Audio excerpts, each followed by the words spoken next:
Hi guys, welcome to our channel. இன்றைக்கி மகாநதியோட episode என்னென்னு பார்த்தீங்கன்னா, நிவினும் விஜயும் மீட் பண்ணிக்கிறாங்க. மீட் பண்ணி இந்த மாதிரி எதுக்கு நான் நிவின் யமுனாவுக்கு எப்படி ஹோப் கொடுத்தீங்க அப்படின்ட்டு விஜய் கேட்பார். ஹோப் கொடுக்கல, எனக்கெல்லாம் பிடிக்கல, என்னை விட்டுருங்க அப்படின்ட்டு சொல்லுவாங்க. ஆனால் விஜய் இல்லை, நீங்கள் எதையோ மனசில் வச்சுருந்தா இந்த மாதிரி பண்ணியிருக்கீங்க. யமுனா இந்த அளவுக்கு ஸ்ட்ரெஸ் ஆகி சூசைட் பண்ணிக்கிற அளவுக்கு போயிட்டா. இதுக்கு காரணம் நீங்கள் தான், என்னாச்சுன்ட்டு சொல்லுங்கள் அப்படின்ட்டு கேட்பாங்க. கேட்குறதுக்கு அப்பா நிவின் உங்களுக்கு தெரியாத ஏன்னு, மற்றவங்களுக்கு வேணால் தெரியாமல் இருக்கலாம், உங்களுக்கு தெரியும்ல அப்படின்ட்டு. காவேரி மேலே இருக்க பாசத்தால் தான் தங்கச்சி நான் பார்த்தேன், வேறெல்லாம் ஒன்றும் இல்லை அப்படின்வாங்க.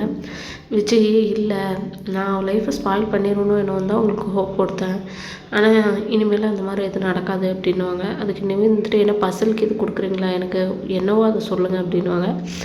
அதுக்கு விஜய் என்னன்னு சொல்லுவார்னா, காவேரி தான் என் ஒய்ஃபு, நான் அவளை என்றைக்கும் விட்டுற மாட்டேன், அவள் தான் என் உலகம் அப்படின்ட்டு சொல்லிடுவாங்க. சொன்ன பின்னாடி நிவின் அவள் சந்தோஷமாக இருந்தால் எனக்கு போதும், அவளும் அதை தான் சொன்னான், சரிங்க நான் போயிட்டு வரேன் அப்படின்வாங்க. இல்லை பிரதர், நான் பேச வந்ததே வேறு அப்படின்ட்டு விஜய் நிவின்கிட்ட ரெக்வஸ்ட் பண்ணுவார். வீடியோ பிடிச்சிருந்தா சப்ஸ்கிரைப் பண்ணுங்கள்.